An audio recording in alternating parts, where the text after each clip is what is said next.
Bonjour à tous et bienvenue sur Tuto Blender. Je m'appelle Yves Pereira et dans cette vidéo je vais vous parler des options Link et Append de Blender.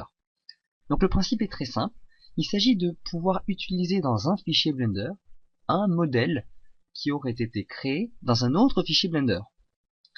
Donc voilà, sans plus tarder on va commencer. Là j'ai sous les yeux une scène de Portal, très classique en fait, j'ai juste créé quelques cubes de Portal et le gâteau en plein milieu. Donc oui, je sais, the cake is a lie. Et en fait, il manque un truc, un élément. Donc c'est la tourelle, la fameuse tourelle dans Portal qui tire à vue là.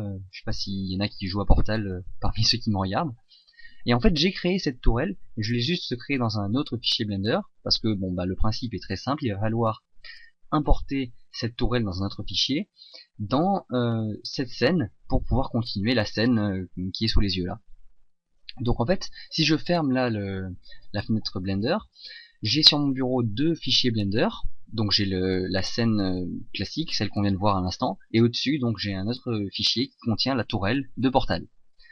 Et donc voilà, le but, je me répète, mais c'est juste d'importer cette tourelle dans le fichier Blender qui est ici dans la scène qu'on a ouverte actuellement. Et le réflexe de base, enfin ce que tout le monde pourrait imaginer au début, si on connaît pas vraiment Link et Append, c'est de vouloir faire un import.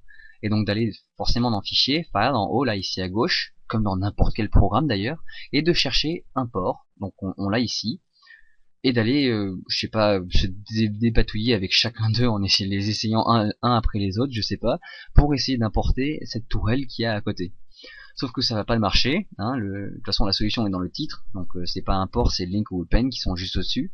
Tout simplement parce que import, qui est ici, ça vous permet d'importer des fichiers qui ne sont pas d'extension .blend, qui sont pas de Blender. Donc forcément on a le très fameux .obj qui est très connu des logiciels de 3D. On a le .stl si vous voulez faire de l'impression 3D, et ainsi de suite. On a plein de trucs. On en a même encore plus si on va dans les paramètres utilisateurs ici. Et sous forme de add-on en fait, ce sont des options qui ont été intégrées dans Blender mais qui n'ont juste tout simplement pas été encochées, enfin activées. Et si vous les activez, vous pouvez avoir une liste encore plus longue des extensions à pouvoir importer dans Blender. Pareil pour l'export aussi. Sauf que là, donc ces deux-là ne nous intéressent pas parce que c'est pas un fichier, c'est un fichier Blender justement que l'on veut importer. Donc on va s'intéresser aux deux qui sont juste au-dessus. Et on va commencer par Link. Donc on clique sur Link ici, et donc on va se retrouver normalement quelque part sur l'ordinateur, n'importe où. Donc moi je suis allé directement dans le desktop, donc sur le bureau de l'ordinateur, et on va aller chercher donc l'un des deux fichiers Blender qui s'affiche à nous. Donc j'ai que ça sur mon bureau, j'ai deux fichiers Blender. Celui qui est ouvert actuellement, donc Tuto Link Append, et en dessous j'ai Portal Turret, donc c'est le deuxième que je vous ai montré qui contient que ma tourelle. Donc je clique dessus, et quand je fais ça, je me retrouve avec une liste de plein de dossiers en fait, parce que il y a différents types de choses que je peux importer dans ma scène. Et notamment, plein de trucs dont vous n'aurez pas l'intérêt maintenant, mais qui peuvent vous servir, pourquoi pas. Donc par exemple les brushes, les pinceaux, donc c'est le tout premier dossier. J'ai fait un tuto il y a pas longtemps sur le mode sculpture de Blender. Et dans le mode sculpture, je vais vous montrer, donc on travaille avec des pinceaux qui sont déjà intégrés dans Blender, ou alors que l'on aurait personnalisé. On peut en créer des nouveaux, des pinceaux. Et imaginons que vous avez créé un super pinceau of the dead super cool, vous voulez le réutiliser dans un autre projet Blender, vous pouvez faire un link ou un append, et aller chercher brush dans les pinceaux ici, aller chercher le pinceau que vous avez créé en plus, pour l'importer dans votre nouveau projet et le réutiliser. Et il y a plein d'autres trucs, les caméras d'images, plein de trucs. Après bon, la confusion pour vous, ça peut être entre mesh et object. Parce que ce que vous voulez c'est un objet, c'est votre tourelle, mais en même temps c'est un maillage, votre tourelle, c'est un maillage que vous avez créé.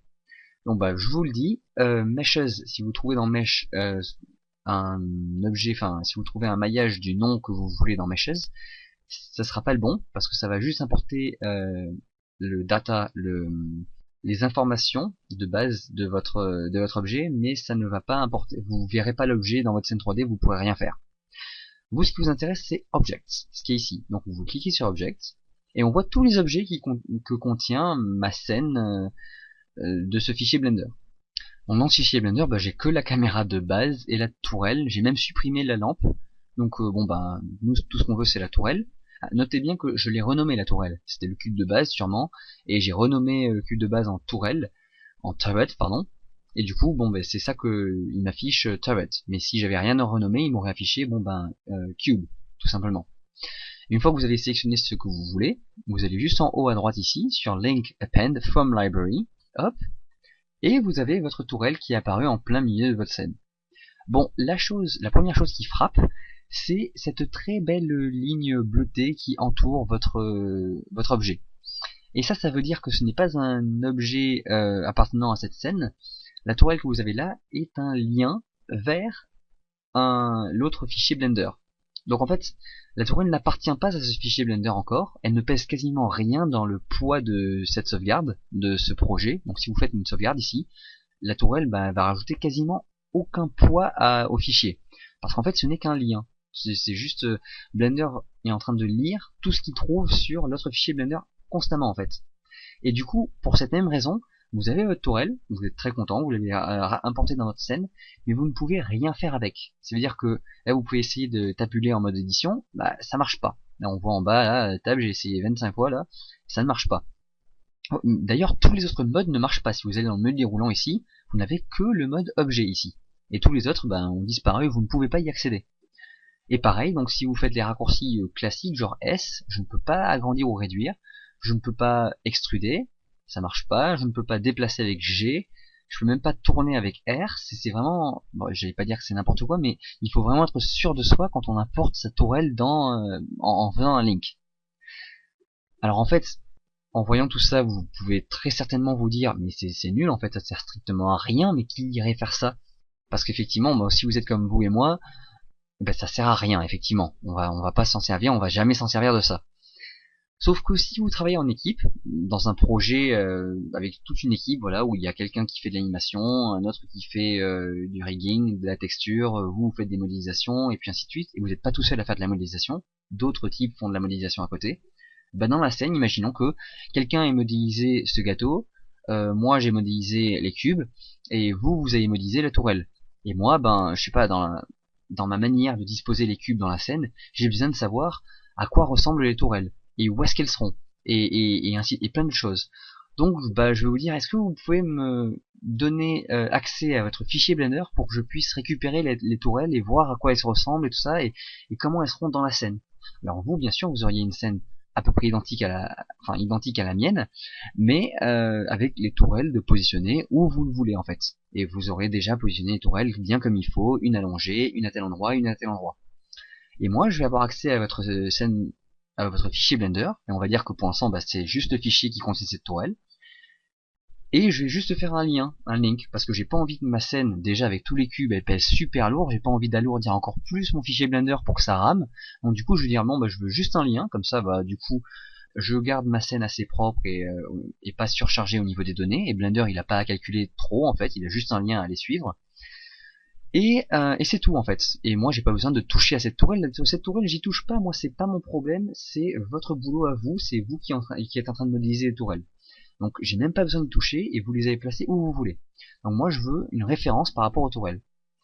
Et ça c'est très pratique du coup. Dans ce cas-là, ça me permet de travailler optimalement sans avoir à toucher aux tourelles. D'ailleurs je peux la sélectionner, mais comme je peux rien y faire et faire aucune modification, à la limite c'est pas grave si je la sélectionne par erreur en fait, parce que je risque pas de tout casser. D'un autre côté, vous êtes toujours avec votre fichier Blender et vous continuez votre travail. Ce qui fait que vous sur votre fichier Blender, vous pouvez toujours faire des modifications à la tourelle. Et là où ça devient encore plus intéressant, c'est que toutes les modifications que vous ferez sur le fichier d'origine, le fichier dont appartient ce lien, enfin vers lequel pointe ce lien, toutes ces modifications-là vont être répercutées sur mon fichier Blender en même temps. Donc dès que j'aurai sauvegardé et que je réouvrirai mon fichier Blender, je sais qu'il y a un lien, que cette tourelle est un lien vers votre fichier. Blender va réaller chercher les informations sur votre fichier Blender et va dire ah bah tiens, la tourelle elle est plus là, elle est à côté, ou la patte arrière elle est plus longue, ou je sais pas, n'importe quoi. Et du coup, ma tourelle ici aura été modifiée suivant les modifications que vous auriez apportées. Et dans ce cas-là, quand on fait un travail en équipe, ça permet de progresser et d'aller beaucoup plus vite dans le travail. Donc ça a un très gros avantage, mais pour des entreprises ou dans un projet à plusieurs en équipe comme ça. mais individuellement, bon, c'est vrai que à moins que vous passiez des mois à vous faire une bibliothèque à chaque fois avec plein d'objets en disant bon ben j'ai créé un tonneau, il est super beau, il est magnifique, ou une voiture, elle est super belle, bien chromée, tout ça, toutes les textures sont impliquées, elle est vraiment géniale cette voiture. Bon ben je vais l'enregistrer tout simplement tout seul dans un fichier Blender, et dans un prochain projet, si j'ai besoin d'une voiture à ranger dans un garage, ou sur mon port si j'ai besoin d'un tonneau à poser, bon ben j'aurai plus qu'à faire un lien vers ce tonneau que je sais qu'il est super bien, et du coup je réutiliserai ce tonneau, et puis voilà, il sera déjà très bien fait.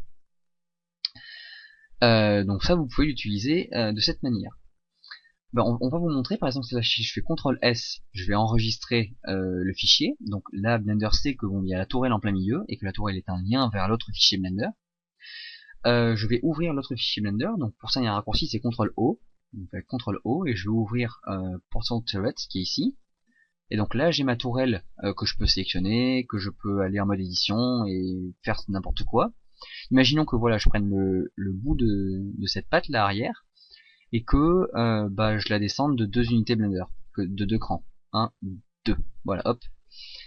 Et j'enregistre ça, CTRL S, je repasse en mode objet, je fais CTRL S. La tourelle, bon, elle est bien différente par rapport à tout à l'heure. Et même, imaginons que je vais en vue de face et que je fais R90, donc je la couche et je la mets par terre. Hop, voilà, comme ça. Enfin, de manière très sommaire. Donc j'ai fait ça, et je fais CTRL S, je l'enregistre. Et maintenant, je vais faire CTRL O encore une fois, et réouvrir la scène de base que j'avais tout à l'heure, donc tuto link append, open blend file, et maintenant donc la même tourelle de tout à l'heure a été modifiée suivant les modifications que j'ai apportées tout à l'heure. Si je vais en vue de dessus, comme ça on voit bien que la patte arrière a été allongée vers le bas de 2 unités. Et voilà, donc c'est un peu pour vous montrer comment fonctionne le link. Et du coup maintenant bah, je vais juste faire supprimer, et CTRL S, et aussi CTRL O pour revenir sur la tourelle de base. Et celle-là, donc je vais faire CTRL Z, ça marche pas. Ah non, je peux pas revenir en arrière. Bon ben je reviens en vue de face. R-90, et puis on va la remonter un peu pour qu'elle vienne ici. Et en vue de 3, je vais faire tabulation, et je vais remonter de 2 unités. Voilà. Bon. Vue de face, CTRL S. Donc j'ai remis mon fichier comme il était tout à l'heure.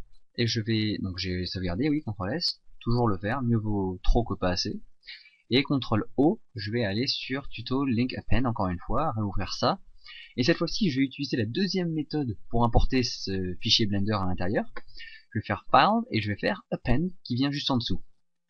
Donc bon bah automatiquement Blender m'a remis au même endroit que tout à l'heure. Donc c'est la tourette qui est ici, il est bien situé au bon endroit. Donc, si je reviens en arrière, j'ai tout ça. Si je reviens en arrière, je suis sur le bureau.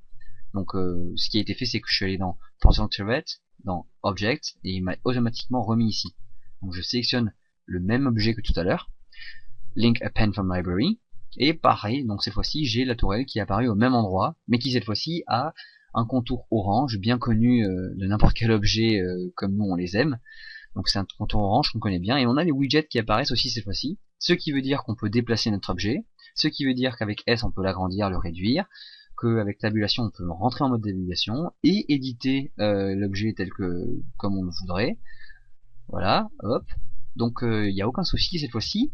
Blender n'a fait aucun lien vers l'autre fichier Blender. Ce qui veut dire que bon bah notre fichier Portal Turret, je peux le supprimer, je peux le déplacer dans l'ordinateur, je peux faire ce que je veux. Blender s'en fiche. Là la tourette elle a été copiée et Blender a créé une copie de la tourette telle qu'elle était dans notre fichier et la recréer dans cette scène 3D, comme si j'avais fait Shift A, Import et une tourelle de Portal. Et donc à partir de ça, ça veut dire que maintenant, toutes les modifications que je fais à cette tourelle vont pas être répercutées sur notre fichier, il n'y a plus aucun lien entre les deux fichiers, et donc là c'est une tourelle telle que je l'aurais importée de base dans Blender. Et je peux faire n'importe quoi avec, je peux la dupliquer, je peux faire ce que je veux. Mais l'autre fichier va rester tel qu'il est, tel qu'il était, et tel qu'il sera. Non, pardon.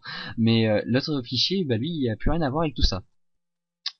Voilà, voilà. Et donc dans ce cas-là, par contre, le fichier Blender, lui, va être plus lourd parce que bon bah il va calculer toutes les données de cette tourelle. Bon là, en l'occurrence, bon bah ça va pas rajouter 2 gigas non plus au fichier, hein, ou 3 mégas.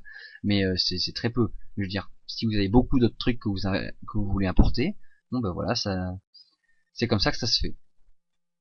Vous pouvez aussi importer des groupes, donc si vous faites des groupes de cubes, vous faites tous ces cubes là, vous faites CTRL G comme je vous avais montré dans notre vidéo.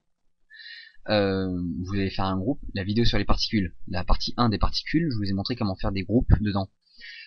Si vous faites un groupe de cubes et que vous nommez le groupe et que quand vous faites l'import, vous allez chercher, donc si je fais append ou link, que je vais dans turret en fait ici, enfin au-dessus, là vous avez Bosch, Camera, tout ça.